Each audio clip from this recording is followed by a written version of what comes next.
Hi, hello. Welcome everyone to our virtual roundtable where we are going to be talking about what we're describing as a roaring secondaries market. And we say that for a reason. Private equity secondaries used to be this quiet corner of the private equity industry. But in as little as maybe 10 or 15 years, this thing has skyrocketed to become a 40 billion plus a year industry, which really I would say is a massive amount of growth in a very short time span, which is causing a lot of both, let's say, optimism and concern about the sector's future. We're also seeing a ton of interest in GP restructurings, which gives managers a way to hit the reset button on fund terms and economics. The question, though, is are LPs as enthusiastic about it as the GPs are? And we're also seeing marquee names in the industry start to use secondary transactions for liquidity purposes, as well as those mentioned restructurings, which really is a massive change in how the private equity model has been constructed and used for the past 30 or so years. We're going to be discussing all of this, but before we get into that, allow me to introduce myself. I'm Nick Donato, an industry specialist here at Navitar, which provides a cloud platform for secondaries firms to manage their deals, fundraisings, and relationships. I will be your moderator, and very shortly I'm going to introduce you to our panelists, all four of whom are considered experts in the secondaries field, and we're really excited to have them. But before that, some very quick housekeeping. If you have any questions, in fact, we encourage you to submit questions. Just submit them using the GoToWebinar tool that should be on your screen there. We are happy to field them, and what I've done is just reserve some time at the end of our conversation to field them. And because this comes up a lot too, yes, a recording of today's broadcast will be made available. As long as you are registered, we'll just email that out to you. Just look for that in your inbox as early as next week. I should mention too that some of our speakers are Navatar clients. So just moving on to the next slide here, I can give you the quick background on us.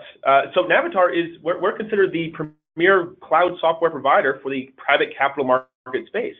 So what we do is we provide you with the software that makes it easier to track your investors, your clients, your deals, your overall portfolio. We have over 600 customers across 35 countries, and we'd be happy to walk you through any of those tools and features. Just check out navatargroup.com, and you can find all of our contact details there, as well as some past webinars. Now then, I'm excited to introduce our roundtable. I'm joined here today by Christoph Brown of ICG, a secondaries investor, Edward Gay of Hollyport Capital, who's also on the GP side, Brendan Jenkins of Greenhill and Co., which is, of course, an intermediary in the secondaries market, and Kate Simpson, who is probably too humble to say it, but one of the leading legal experts on private equity secondaries. We are excited to have all four of you on board. And so what I'd like to do now is have each of you provide some of the quick background on you and your respective groups. And Christoph, let's begin with you. Thank you, Nick. Hello, everyone. Good morning. My name is Christoph Brown. I'm a managing director at ICG, based in New York. ICG, for those of you who aren't familiar with the acronym, used to stand for Intermediate Capital Group. ICG is a specialist asset manager with over $26 billion of AUM globally and a 28-year track record of investing in private debt and financing private equity transactions. The management company, ICG PLC, is actually publicly traded in the London Stock Exchange, and has significant experience across now not just private debt, but real estate, liquid credit, and now the private equity solutions group. So in 2014, we launched a private equity solutions business to focus on primarily leading fund restructuring and recapitalization deals that we see in the secondaries market. We are not a conventional secondaries fund, and we do not buy pools of passive LP interests in funds. We are, I think, the first specialist fund with a strategy dedicated only to the more asset-focused GP-led transactions in the market, the ones that Nick was referring to, which we think is the engine driving the growth of the secondaries market. And in exactly 3 years, we have now reached over 1.5 billion of AUM and closed 6 portfolio transactions in this market, which has been fantastic for us. And because we see it as partnering with incumbent GP teams to provide liquidity solutions to older or expiring private equity funds where there is a misalignment of interest, a divergence of priorities in terms of timing, and frankly, solving a duration problem in the artificial 10-year structure of a private equity fund. Thanks, Christoph. If we move on to Ed. Yeah, hi there, guys. My name is Ed Gay. I'm a partner at Hollyport Capital. We're a secondary GP manager based in London. Our focus is on the legacy end of the secondary market. We typically acquire portfolios of LP stakes which are beyond their original term, so in effect in excess of 10 years old. We've raised 6 funds. The most recent one, Fund 6, we closed last month at $500 million. And over our 10-year history, we've acquired positions in over 800 funds. I mean, typically we acquire from institutions, fund managers who are looking to wind up, who really their goal is seeking a complete solution to their legacy tail end portfolio. You know, where a key requirement for them is a clean, complete solution in a timely manner. We also do some GP-led transactions. We include restructurings, LP tender offers, and certainly we feel this is a growing area of the market for our legacy strategy. Thanks, Ed. Moving on to Brendan. Hi, Brendan Jenkins. I'm a managing director at Greenhill in London.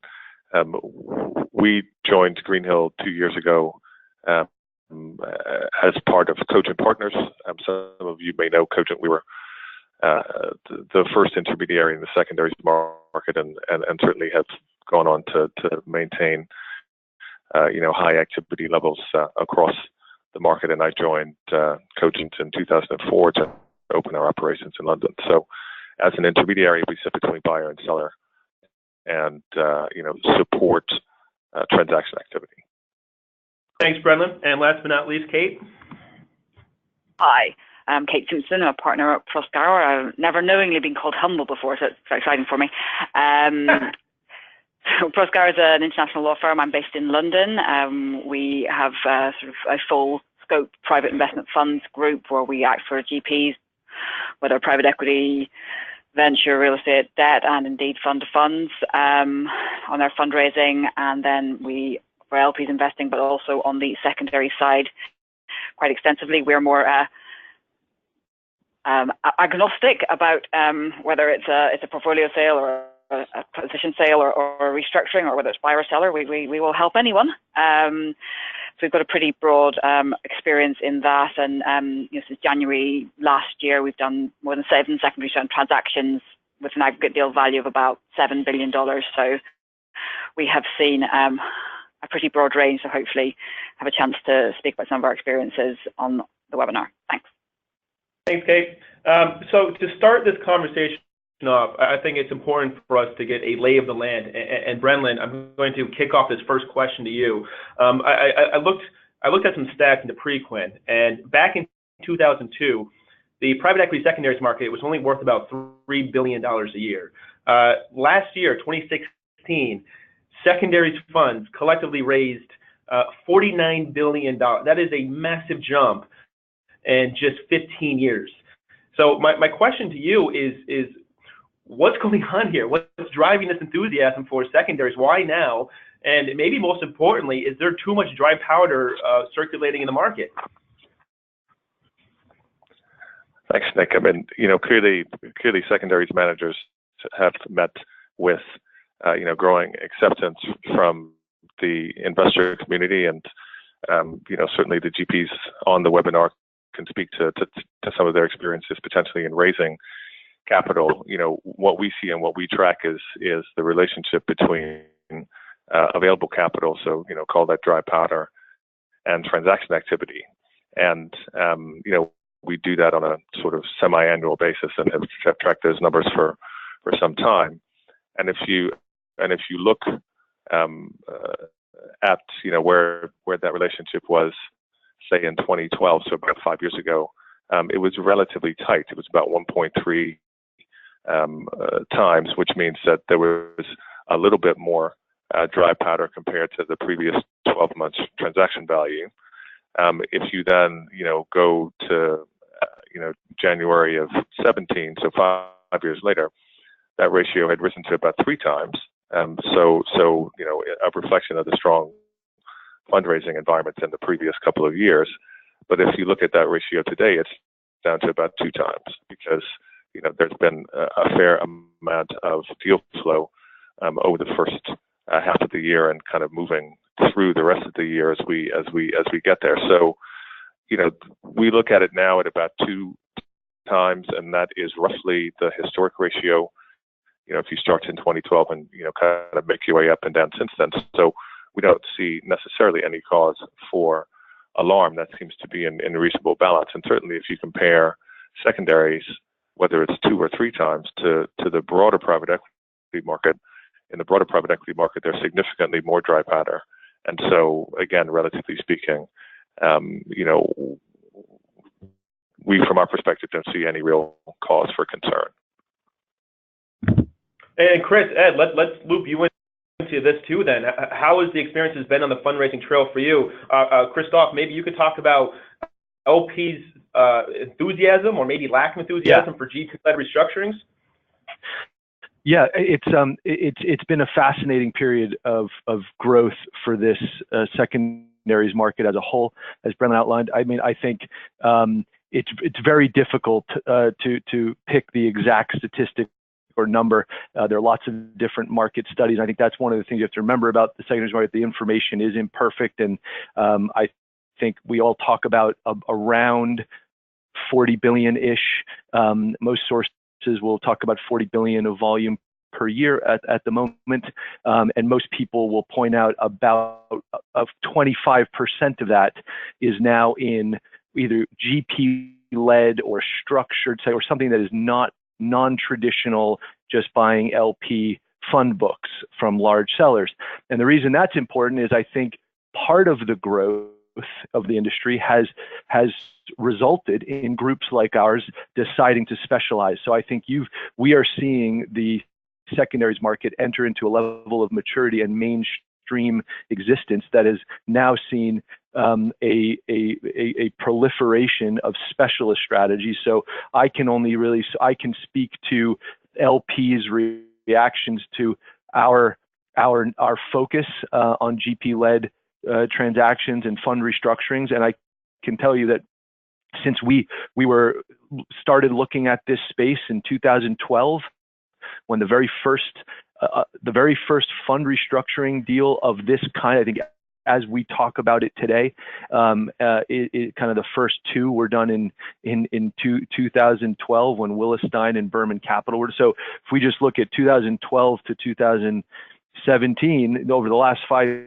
years, you now have, I think we think over 10 billion a year, at least of these types of fund restructuring deals that are in the market at any given time. So I think that general secondaries market growth, the structured GP and GP-led and restructuring side, clearly a growth engine, and I think that's resonating with LPs. I think it's our job has been to educate the market and educate LP base. We spent, I don't know, just over a year and probably 500 LP meetings to raise our latest flagship fund for this strategy of over 1.1 billion, and I think making sure that LPs understand that this is a win-win-win, and not, I know that that's sort of the cliche, but it truly, these deals, when successful, truly are win-win-win for the incumbent GP who wants more time or more capital for the assets, the LPs who are selling because they want liquidity, and LPs who don't have liquidity pressure and who want to stay in a deal. So no, we think that that what Brendan said is really important relative to traditional buyouts. I think investors see how much more attractive secondaries are and how much more attractive the structured side of secondaries can be. Hey, Christoph, I know that we're going to get into GP-led restructurings further into the conversation, but just as a quick follow-up, throughout those LP conversations, has there been a noticeable shift in their reaction to GP-led restructuring from, say, the past 3 to 4 years?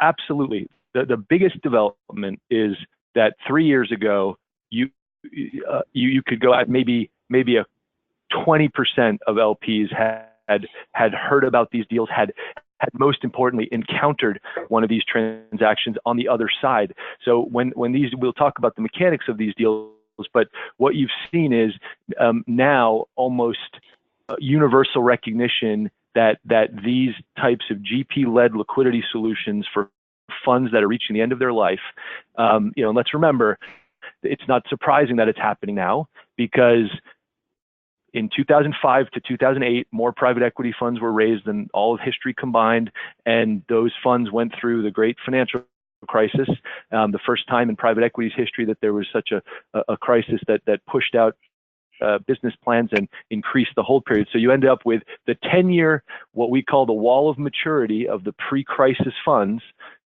2015, 16, 17, 18, and that is happening, and now LPs, the big shift is LPs know about these deals. They've been involved. Almost every LP has been involved in this deal, receiving an offer on the other side in an older fund, and really we're all just finding a solution to all of the problems that are inherent in the expiration of these fund vehicles that haven't necessarily performed, and now we're seeing the next level of growth in this market, which is with funds and franchises who have performed. So I think the two things is two things. It's gone to universal recognition of this being a mainstream tool for GPs to use with funds that are older, and number two is it is now a transaction recapitalization restructuring deal that household names and successful franchise GPs who have gone on to raise successor funds are now also using this as a tool to solve older vintage vehicle problems. And I'm going to loop you into this conversation now, because I know that you have a slightly broader investment strategy. Is Christoph right? Are we at a point now where, because of the financial crisis, all these funds are expiring or in need of restructurings or more liquidity, that we are seeing this massive boom in fundraising, and through that there's been an education campaign making this sustainable? Or are we going through a cycle and we should anticipate a downturn? What are your general thoughts? Yeah, well, I mean, the secondary market offers a very compelling risk-reward profile for all the reasons we know. Typically shorter fund duration, quicker payback, J-curve mitigation, the diversification of the portfolios you acquire, and ultimately the strong market performance are all compelling reasons for positive investor sentiment towards the sector. But LPs are realistic and they appreciate that we're in a time when the markets are all-time highs, and obviously I can't speak as an LP, but I'm sure they're more realistic as to returns over the coming years. And if anything, perhaps they may be focusing their investment strategy to those managers whose strategies are maybe more resilient or benefit from some sort of market correction in the coming years, which a number of secondary managers can display through through diversification of the portfolios they acquire. And Kay, a very quick question is can we attribute part of this secondaries boom, both in terms of fundraising and deal activity, towards there being less friction on the legal side, that people are more aware of how the mechanics work? It's certainly a much more clearly trodden path. There are, forms of wording and forms of paperwork, and the processes are much more elegantly run than maybe the ones that were done originally. GPs are more familiar, GP counsel is more familiar, and there are specialist advisors and specialist counsel who are there to run the process, which I think does make the process seem less arduous potentially to all concerned than it might have done at the outset when it was still more nascent. Interesting. And Sorry, it's Chris Nick. Again. I think Kate's being humble. I think the lawyers have played a very strong role in developing a playbook that makes these transactions work. So hats off to you guys. Well, thank you very much. Yeah, absolutely. And this is Brendan, Nick. I'd also add, that speed. We our day job is talking to LPs and talking to them about potentially disposing of assets in various ways, and simplicity, speed, confidence in the process makes a huge difference, especially to those groups that haven't used the market before or who use it infrequently. So I think we can't underestimate the increasing appeal of secondaries and the impact of a shorter, smoother transaction process that they're on. Yeah, which to me are all signs that this boom is not a blip, that this is a sustainable growth period. And speaking, I want to move from fundraising to deal activity itself, because I believe it was Brendan who had mentioned that secondaries is something like of a microcosm of PE, where you have a ton of dry powder, and because of that, there are some LP concerns saying, "Gosh, I hope that my manager has enough deal flow, given the amount of capital sloshing around there." Ed, why don't we start with you? Is this a legitimate concern, or can the fundraising activity keep pace with the amount of deal flow? Well, in short, yes, but I suppose I would say that as we just raised fund. But as we've already discussed, there's a significant amount of dry powder in the market.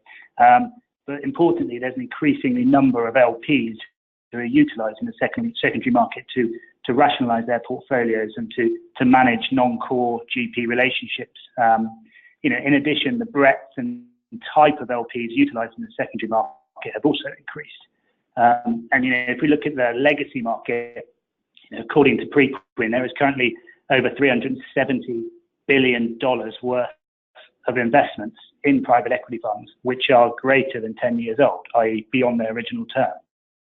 And in addition, given the market and valuation highs at the moment, LPs are able to lock in unrealized gains at what is very attractive market pricing at the moment.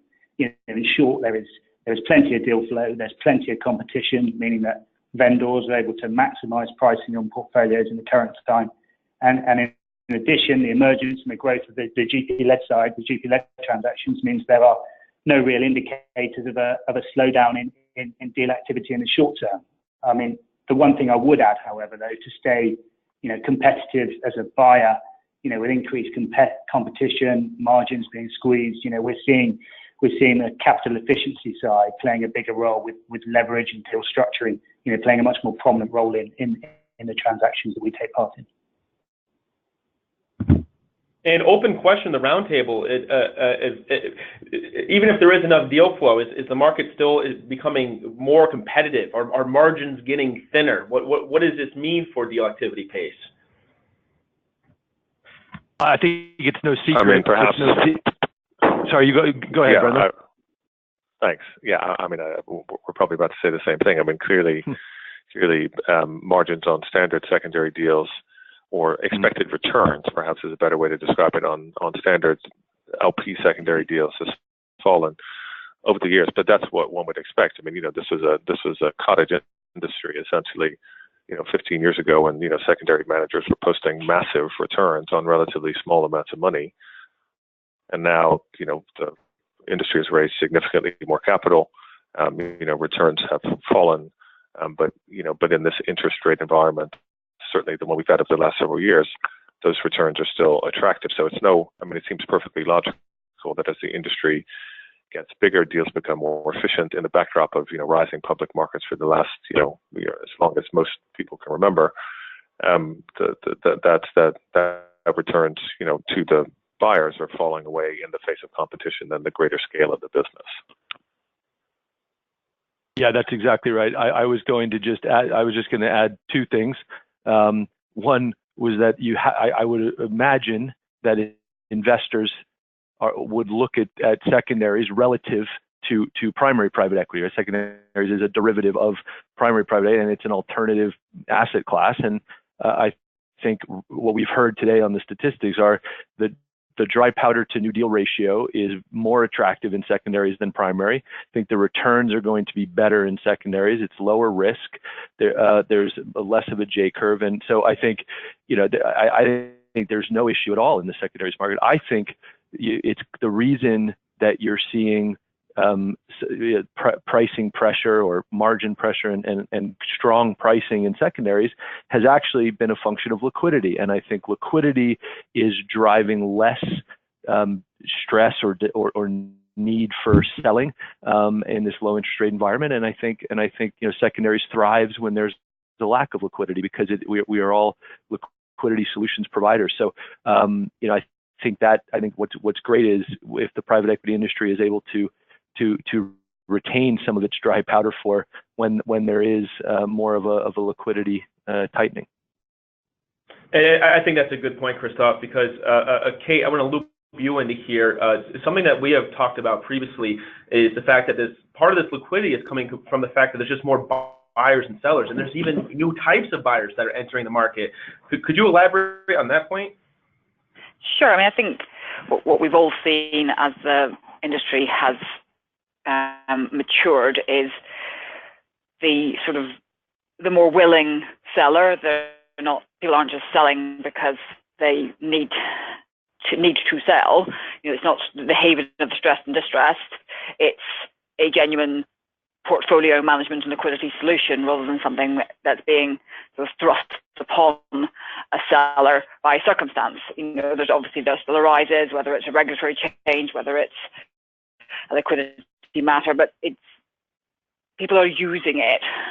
And I think then on the buy side, we obviously have people like ICG and people like Hollyport who are doing regular transacting. But I think we have seen new entrants sort of over the last few years. I mean, obviously the sort of sovereign wealth have started to involve themselves in those sort of transactions, often in the larger and the more complex, and even starting to see pension funds and sort of more, you would think, more traditional primary type investors coming into the market because they see all the advantages that Ed, Christoph, and Brendan have spoken about of the easier visibility on returns and the lowering of risk, and they have see that as attractive. Obviously that creates a more competitive market. That creates hopefully for sellers some strong pricing, and possibly allow sellers to drive some terms. To build their what they ultimately are looking for, which is to get the cash and walk away. And so if competition is strong, that's easier, and potentially the GPs are happier because maybe they're saying, well, I can have some people who are secondaries players in my funds, but I might also have some people who are actually more long-term primary kind of guys, and that's a good balance for them.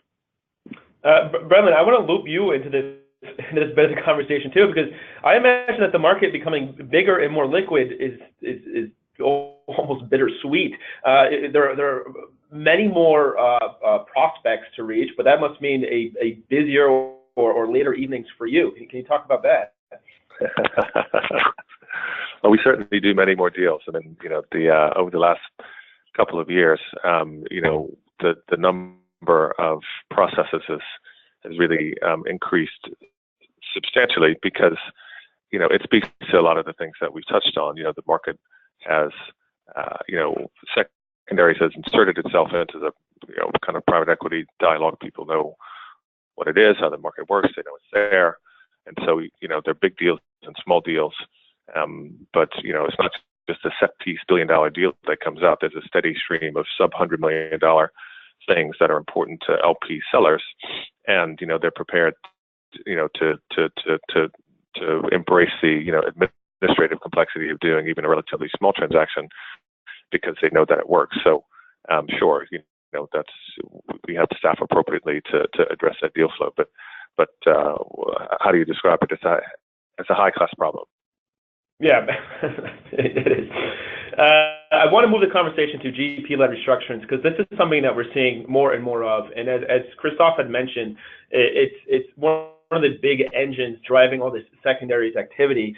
But what we are reading in the trade publications is that some LPs want assurances that they will not be made worse off. We're also reading that some LPs are saying, look, we appreciate the restructuring option, but we want to do nothing. We want to avoid the administrative hassle of even having to review this. But more LPs, I would say the majority, are really excited about this kind of thing. It provides that liquidity, it provides that reset on terms. Christoph, let's lead this with you. Could you give us some of the insight into the evolution of these restructurings and how they're being perceived in the market? Yes, I mean, as I mentioned earlier, I think these deals, fund restructurings and recap deals, are now much more prevalent, much more common and mainstream. I think I think Kate used the right term. It's become a portfolio management tool for GPs to solve a fundamental mismatch between the end of life of a legal fund and the underlying needs of the companies. We always forget in these conversations to talk about the underlying assets, and the business cycle in those assets will not always perfectly correspond with, oh, the fund is ending on this year. And I think we've gotten past the 1 year extension band-aid solution that we call it. And I mean, another way to think about this market is it's like offering the LPs a 4 year extension with a cash out option. And I think people, when people came up with the 1 year extension to a 10-year vehicle, it wasn't necessarily thought through as, that's I think 1 year. If you have, most people know, if you have 4 or 5 private equity companies, private assets that you own in your portfolio, you're not going to be able to maximize value selling those all 5 in 1 year. And I think we look at it as really putting the fund and the GP in a position of strength with more time and more capital to be able to do the right thing for the assets.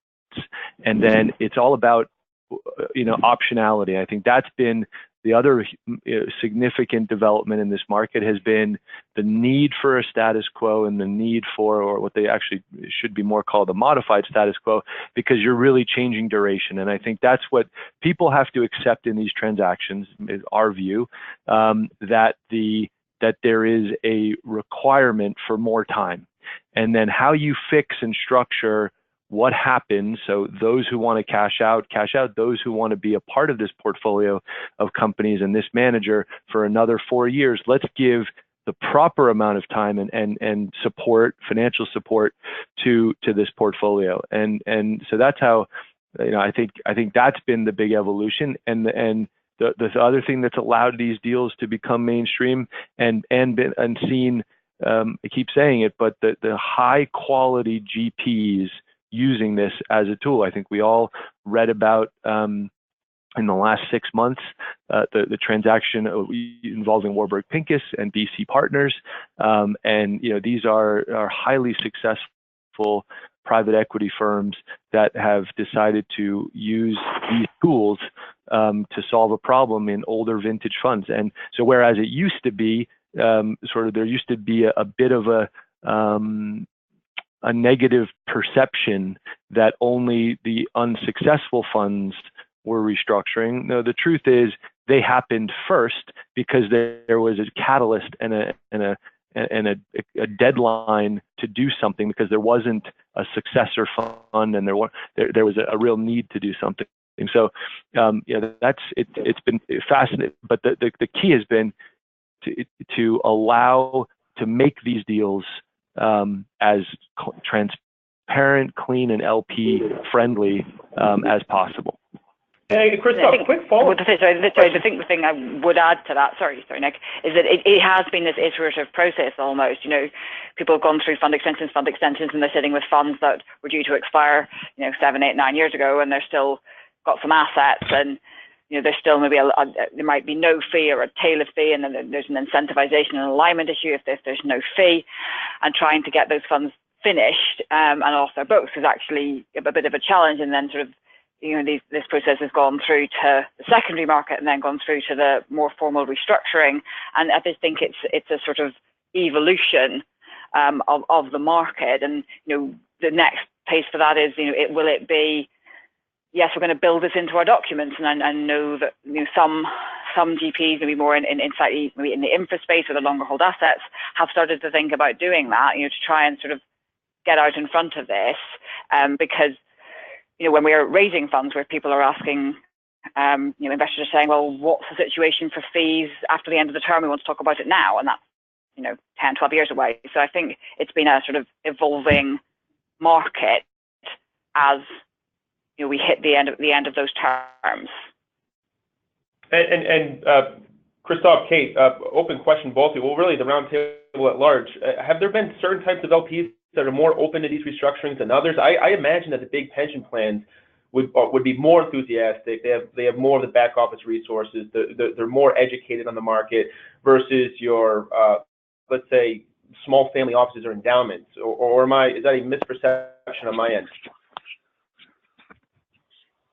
I mean, I think someone touched on it earlier, but for many, this is Brendan, by the way, but for many LPs, imagine someone with a 100-fund portfolio, and as a portion of restructurings increases, and imagine they were making these commitments 10 years ago. Frequently, they would have been relatively small commitments compared to the kinds of commitments that they're making now, and the administrative burden is non-negligible.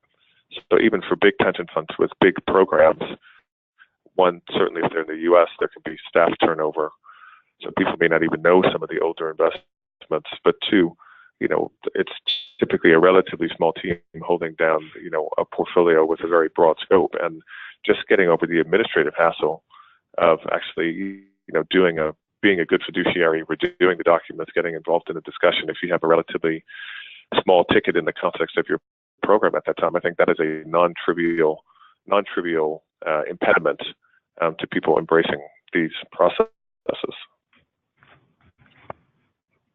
And then if we're to loop your thoughts, are LPs generally receptive to the restructurings? Is the stigma gone?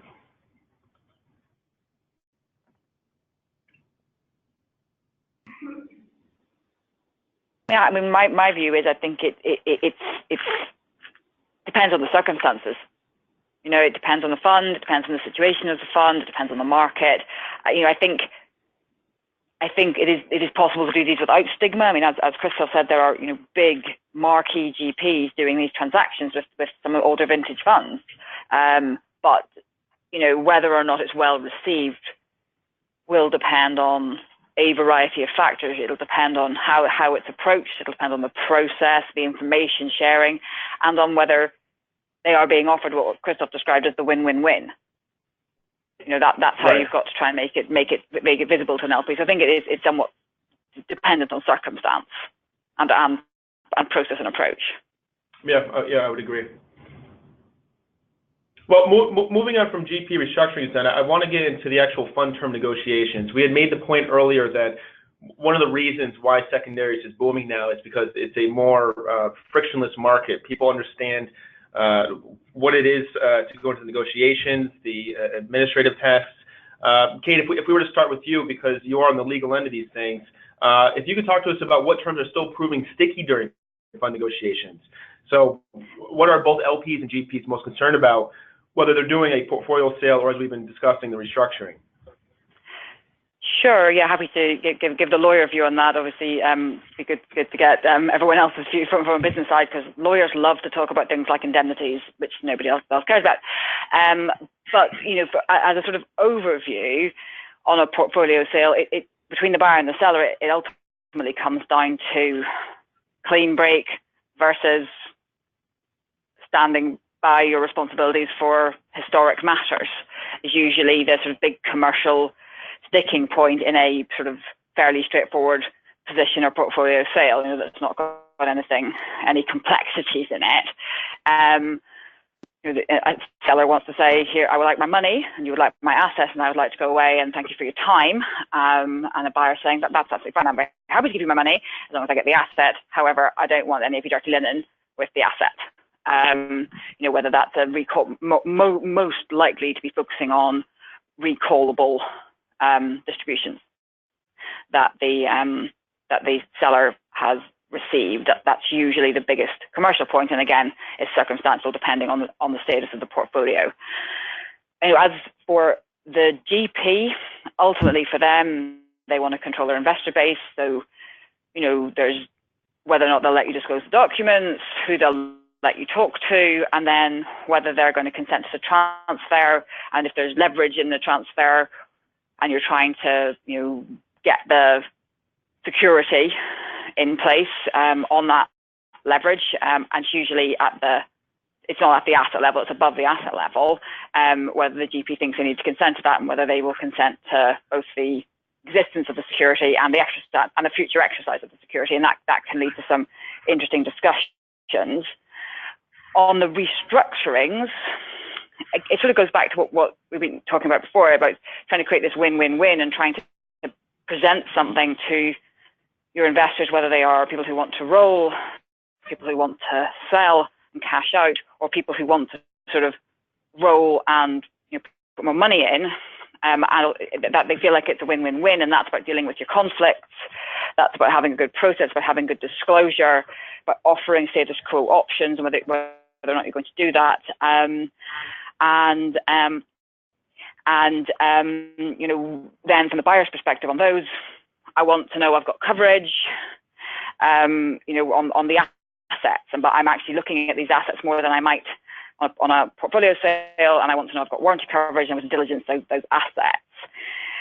And the final sort of legal point on restructurings is sort of GP based in some ways, and 2 points would be value. Get your value right, because you want you're cashing out LPs to feel that they're getting paid the right amount of money.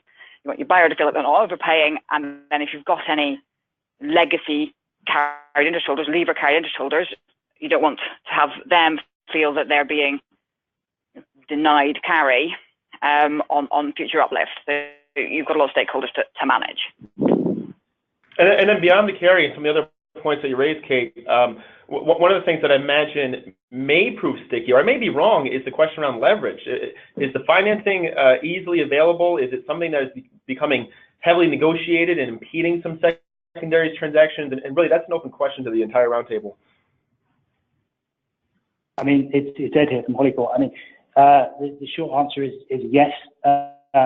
Leverage is widely available in the market. I mean, typically there are 3 types of leverage that people can utilize, all of which obviously fundamentally change the risk dynamic of any particular transaction. That can't be underestimated. But the first type is deal structuring. And what I refer to here is you could either have, say, a recycling facility in the fund, meaning you're able to reinvest the early proceeds received from a transaction for a defined period of time. In addition, in deal structuring, you can defer payments, have stage payment dates for, say, 6 to 12 months or even longer post-completion, both of which enable you to improve pricing and utilize the cash flows or early cash flows from a portfolio to minimize the capital initially drawn for investors. Secondly, there's the sort of working capital call lines. This type of facility provides a short-term funding on a revolving basis to the general partners to bridge the time between when an investment is made by the fund and when capital contributions are received from investors to finance that investment. The security granted on these lines are typically the uncalled capital from the LPs. There's obviously an additional cost to this facility. There are IRR benefits, but inevitably it enables a buyer to benefit from any short-term cash flows rather than drawing capital. And then the final type of leverage available is sort of SPV financing. This is slightly different. This is a facility given over a specific portfolio of assets held within the SPV. There's typically no recourse to the fund and or LPs, but the security is held against those underlying assets. And typically these facilities are slightly longer in duration with certain covenants and repayment plans agreed upon. But in practice, all these options are available to buyers. In some cases, firms use any one or more of the aforementioned options, and banks are becoming far more knowledgeable on the diversification of secondary portfolios, and as such, there are many more participants willing to lend, and hence you can get very competitive pricing in the market, which ultimately means buyers will be utilising these facilities to be more competitive, provide tighter pricing, which is obviously in turn benefit to the vendors in the current market. Well, speaking of pricing and competition and also being conscious of time, I want to kick this over to one last question. I'm going to challenge each of you to give me your best or couple predictions for what will happen in the secondaries market in 2018. I'd like to hear from each of you. Christoph, what if we were to start with you? What's going to happen in the time ahead? 2018. I would say in 2018 that my prediction is that GP restructurings or GP-led liquidity solutions will hit 50% of total market. Wow. That's a bold prediction, because we have been hearing this prediction made for the past year or so, maybe. What would you attribute to 2018 being the marker? It's taken longer for the 06 and 07 and 05, 06, 07 funds to get to transacting. It's been a pent up issue, and it's not the market. Our numbers show that it's just building up. Interesting. Ed, if we were to move on to you, if you have 2018 prediction for secondaries. Yeah, I mean, I would echo Christoph's prediction. I think GP-led transactions will be a much prominent part of the market in 2018. I suppose if I'd like to talk about something different, as long as public markets continue to perform, which obviously leads to strong exit markets and private company valuations, the pricing and competition will still be strong in this market. I suppose people are rightly concerned about some sort of market correction, which is anyone's guess, but if it does happen in 2018, be it politically or economically driven, deal activity will, in our end of the market, probably dry up. It will take time for the valuations to readjust and for vendors to assimilate the market situation. However, in turn, that will obviously create a number of different opportunities for buyers and sellers alike. And Brendan, what are the tea leaves saying for you? Well, I'd say either in 2017 or perhaps 2018, we'll see a $50 billion secondary year. Reasons attributing to that? Just momentum? Yeah, momentum, acceptance, liquidity. It's all happening, and the rate of just the number of deals that we see, the things that we see in the pipeline, our understanding of the broader markets, this push as it comes from GP restructurings, market volume will continue to increase dramatically. And Brendan, just as a follow-up to that prediction, will the overall private equity industry start to no longer consider private equity funds these 10-year lockup vehicles? I imagine this fundamentally changes the model in a way. That's perhaps a question for another webinar. Yeah, because that's a big one. I think on the margin it encourages some LPs to participate in the market because they know that they can get out the other side. It certainly creates some elasticity, if that's the right word, in the fund model, which people have referred to already on this 10+2, is maybe less relevant than it's been historically. But I think there's a certain amount of inertia in structure and terms, so it feels unlikely that the basic structure in terms of the market will change anytime soon. Yeah, I think that's fair. And Kate, your big prediction? Well, I would echo obviously what everyone else said, both because I think it's true and because I would like it to be true. But I think one of the things that I think it's becoming more interesting are the broader sectors that people want to transact in. I think the uptick that I've seen on sort of infrastructure secondaries, I think will continue. I think that sector is very, very interesting to people, and I would agree with Christoph in that. I think the GP-led solutions will come to the fore. They've gained credibility and an acceptance that and a workable structure which market participants have driven. That means that there's something now that works for all parties. So I think that can only lead to more of those. Well, we have some audience questions coming in, so I'm going to keep all four of you in the hot seat here, because some of these are pretty challenging. The first one, someone is asking, and I'm keeping everyone's names anonymous here. Will volatility in Europe, so I'm guessing Brexit, protectionist politics, lead to lower pricing in 2018, or will the amount of dry powder that we've been discussing keep prices afloat? What does the roundtable think?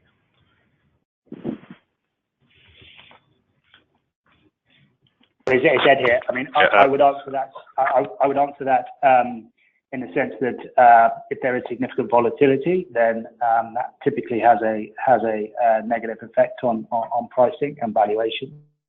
It doesn't help situations, but I suppose you have to do a deep dive and to understand exactly, where the exposure is at an underlying company level. There could be European headquartered companies which have global sales, and actually Brexit may not have as big an impact on specific company performance. But typically volatility does tend to obviously create opportunity, but from a sort of pricing perspective, in terms of transactions, would increase the pricing people would be willing to pay. I would have thought.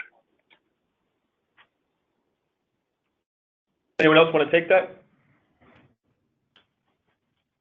But moving on to a second question, someone is pointing out that the market shows transaction prices of 98% of NAV over this past year. And if GP restructuring show interesting returns, should this not have an impact on discounts on NAV reported in the market?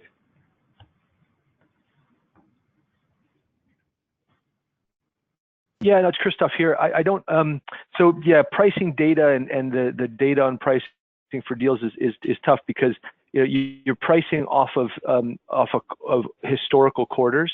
So when we if it takes 6 to 9 months to do a deal, you need to price it off of the kind of older NAV. And I think the market is very focused on the optics of getting deals done in the 90s and close to par, and it's the right thing to do. But I think you're not. I think restructurings are also getting done in the 90s. So it's not the case that restructurings and GP-led deals are necessarily done at deeper discounts. So that it doesn't actually affect pricing as much as you think. Yeah, and I would agree with that. And you know what, that just about wraps up our time for this conversation.